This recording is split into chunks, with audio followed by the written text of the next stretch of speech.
ಅಥ ಪ್ರಥಮೋऽಧ್ಯಾಯಃ ಅರ್ಜುನ ವಿಷಾದಯೋಗಃ ಧೃತರಾಷ್ಟ್ರ ಉವಾಚ ಧರ್ಮಕ್ಷೇತ್ರೇ ಕುರುಕ್ಷೇತ್ರೇ ಸಮವೇತಾಯುಯುತ್ಸವಃ ಮಾಮಕಾಃ ಪಾಂಡವಾಶ್ಚೈವ ಕಿಮಕುರ್ವತ ಸಂಜಯ. ಮಾಮಕಾಹ ಪಾಂಡವಾಶ್ಚೈವ ಇದೆ. ವಿಸರ್ಗ ಆದ ನಂತರ ಪ ಅಕ್ಷರ ಇರೋದ್ರಿಂದ ಮಾಮಕಾಫ್ ಪಾಂಡವಾಶ್ಚೈವ ಅಂತ ಹೇಳಬೇಕಾಗತ್ತೆ.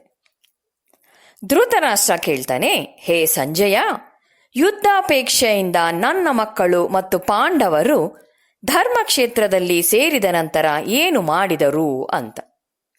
ಧೃತರಾಷ್ಟ್ರ ಉವಾಚ, ಧೃತರಾಷ್ಟ್ರ ರಾಜನು ಹೇಳಿದನು, ಧರ್ಮಕ್ಷೇತ್ರೇ ಯಾತ್ರಾ ಸ್ಥಳವಾದ ಕುರುಕ್ಷೇತ್ರೇ ಕುರುಕ್ಷೇತ್ರವೆಂಬ ಸ್ಥಳದಲ್ಲಿ ಸಮವೇತ ಸೇರಿದ ಯುಯುತ್ಸವ ಯುದ್ಧ ಮಾಡಲು ಅಪೇಕ್ಷಿಸುವವರಾದ ಮಾಮಕಾಹ ನನ್ನ ಪಕ್ಷದವರು ಪಾಂಡವಾಹ ಪಾಂಡುಪುತ್ರರು ಕಿಂ ಏನನ್ನು ಅಕುರ್ವತ ಮಾಡಿದರು ಅಂತ ಸಂಜಯನನ್ನ ಕೇಳ್ತಾ ಇದ್ದಾನೆ.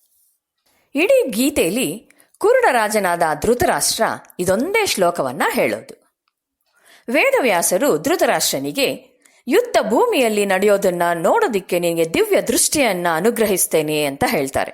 ಆದರೆ ಧೃತರಾಷ್ಟ್ರ ಬೇಡ ಅಂತಾನೆ. ಏಕೆಂದ್ರೆ ತನ್ನ ಮಕ್ಕಳು ಸಾಕಷ್ಟು ಅನ್ಯಾಯಗಳನ್ನ ತನ್ನ ಸೋದರನ ಮಕ್ಕಳಾದ ಪಾಂಡವರಿಗೆ ಮಾಡಿರೋದನ್ನ ಕುರುಡರಾಜ ನಿಜವಾಗಿಯೂ ಅರ್ಥವನಾಗಿರ್ತಾನೆ. ಧೃತರಾಷ್ಟ್ರನು ಎರಡೂ ಸೈನ್ಯಗಳ ಸಾಪೇಕ್ಷ ಸಾಮರ್ಥ್ಯಗಳನ್ನೂ ತಿಳಿದಿದ್ದ. ಆದ್ರಿಂದಲೇ ತನ್ನ ಮಗನ ಸೈನ್ಯದ ಅಧಿಕ ಸಾಮರ್ಥ್ಯದ ಬಗ್ಗೆ ಸಂಪೂರ್ಣ ಭರವಸೆಯನ್ನೂ ಹೊಂದಿದ್ದ. ಆದರೂ ತನ್ನ ಪೂರ್ವದ ಸ್ನಿಗ್ಧತೆ, ಎಸಗಿದ ದುಷ್ಕಾರ್ಯಗಳ ಅರಿವು ಇವೆರಡೂ ಕುರುಡರಾಜನ ಹೃದಯದಲ್ಲಿ ಇದ್ದುದರಿಂದ ಈ ಯುದ್ಧದ ಪರಿಣಾಮದ ವಿಷಯದಲ್ಲಿ ತನ್ನದೇ ಆದ ಅನುಮಾನವನ್ನ ಹೊಂದಿದ್ದ. ಆದ್ರಿಂದ ದಿವ್ಯ ದೃಷ್ಟಿಯನ್ನ ಬೇಡ ಅಂತ ಹೇಳ್ತಾನೆ.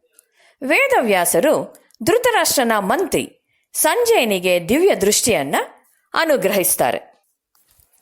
ವ್ಯಾಸರ ವಿಶೇಷ ಅನುಗ್ರಹದಿಂದ ಸಂಜಯ ಅರಮನೆಯಲ್ಲಿ ರಾಜನ ಬಳಿ ಕುಳಿತಿರುವಂತೆಯೇ ಕುರುಕ್ಷೇತ್ರದ ರಣರಂಗದಲ್ಲಿ ನಡೆಯುತ್ತಿರೋದನ್ನ ನೋಡುವುದಕ್ಕೂ ಕೇಳೋದಕ್ಕೂ ಸಮರ್ಥನಾಗಿದ್ದ. ಈ ಅನುಗ್ರಹದಿಂದಾಗಿ ಸಂಜಯನು ತಿಳಿಯಲು ಕಾತರನಾಗಿದ್ದ ಧೃತರಾಷ್ಟ್ರನಿಗೆ ಕುರುಕ್ಷೇತ್ರದಲ್ಲಿ ಸಂಭವಿಸುತ್ತಿರೋದನ್ನೆಲ್ಲ ವರದಿ ಮಾಡ್ತಾ ಇದ್ದಾನೆ. ಹೀಗೆ ಮೊದಲನೆಯ ಅಧ್ಯಾಯ ಧೃತರಾಷ್ಟ್ರನು ಕೇಳುವ ಒಂದು ಪ್ರಶ್ನೆಯಿಂದ ಪ್ರಾರಂಭವಾಗುತ್ತೆ.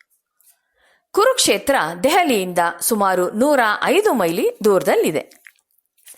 ಪಾಂಡವರು ಧೃತರಾಷ್ಟ್ರನ ಮಕ್ಕಳು ಒಂದೇ ಕುಟುಂಬದವರು. ಆದರೆ ಧೃತರಾಷ್ಟ್ರನ ಮನಸ್ಸು ಇಲ್ಲಿ ಬಯಲಾಗತ್ತೆ. ಉದ್ದೇಶಪೂರ್ವಕವಾಗಿ ತನ್ನ ಮಕ್ಕಳನ್ನು ಮಾತ್ರ ಕುರುವಂಶದವರು ಅಂತ ಹೆಸರಿಸಿ ಪಾಂಡವರನ್ನ ಕುಟುಂಬದ ಪಿತ್ರಾರ್ಜಿತ ಸ್ವತ್ತಿನಿಂದ ದೂರವಿರಿಸಿದ.